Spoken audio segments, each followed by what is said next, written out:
அனைவருக்கும் வணக்கம். Tamil KSR channel 10ஆம் வகுப்பு தமிழ் பாடத்தில் கற்பவை கற்றபின் என்று சொல்லக்கூடிய பகுதியை பார்த்துட்ருக்கோம்.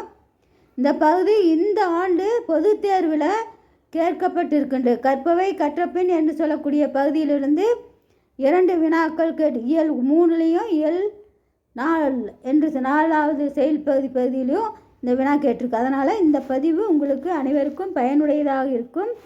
ஆகவே தமிழ் கேஎஸ்ஆர் சேனலை சப்ஸ்கிரைப் பண்ணி இந்த பகுதியை பாருங்கள். இன்று பார்க்கக்கூடிய பகுதி தமிழின் சொல்வளம் என்று சொல்லக்கூடிய உரைநடை பாடத்துக்குரிய கற்பவை கற்றபின் அதுக்குரிய வினாவும் விடையும்.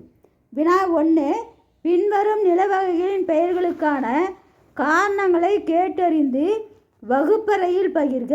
வகுப்பறையில் பகிர்னா மற்றவர்கள் ஒரு மாணவருடைய உரையாடல், ஒருவருக்கொருவர் கருத்துக்களை சொல்லிக்கொள்ளுதல். தரிசு அப்படின்னா நீரில்லா வறண்ட நிலம்.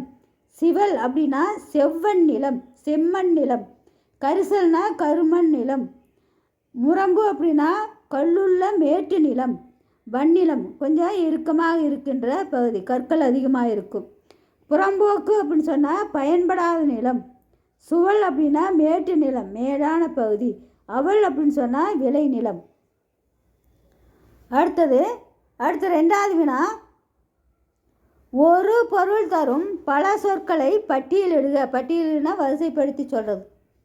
எடுத்துக்காட்டு: சொல்லுதல், பேசுதல், விளம்புதல், செப்புதல், உரைத்தல், கூறல், இயம்பல், மொழிதல்.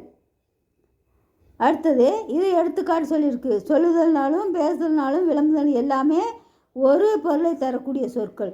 அடுத்தது படித்தல் என்று சொல்லக்கூடிய சொல்லை எடுத்துக்கொண்டு வாசித்தல், ஓதுதல், கற்றல், சொல்லுதல், துதித்தல், பழகுதல். அடுத்தது கேட்டல் அப்படின்னு சொன்னால் வினாதல், வேண்டுதல், இரத்தல், பொறுத்தல், கீழ்ப்படுதல், அனுமதி பெறுதல் என்ற ஒரு பொருள் தரக்கூடிய பல சொற்களை நாம் பட்டியலிட்டு இந்த பகுதியில் சொல்லியிருக்கு. இதற்கு வேறு சான்றுகளும் நிறையாக சொல்லலாம்.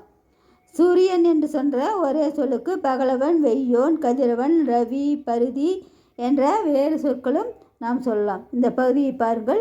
இதற்குரிய பகுதியை படித்து தெளிவுபடுத்திக் கொடுங்கள். நன்றி, வணக்கம், வாழ்க வளமுடன்.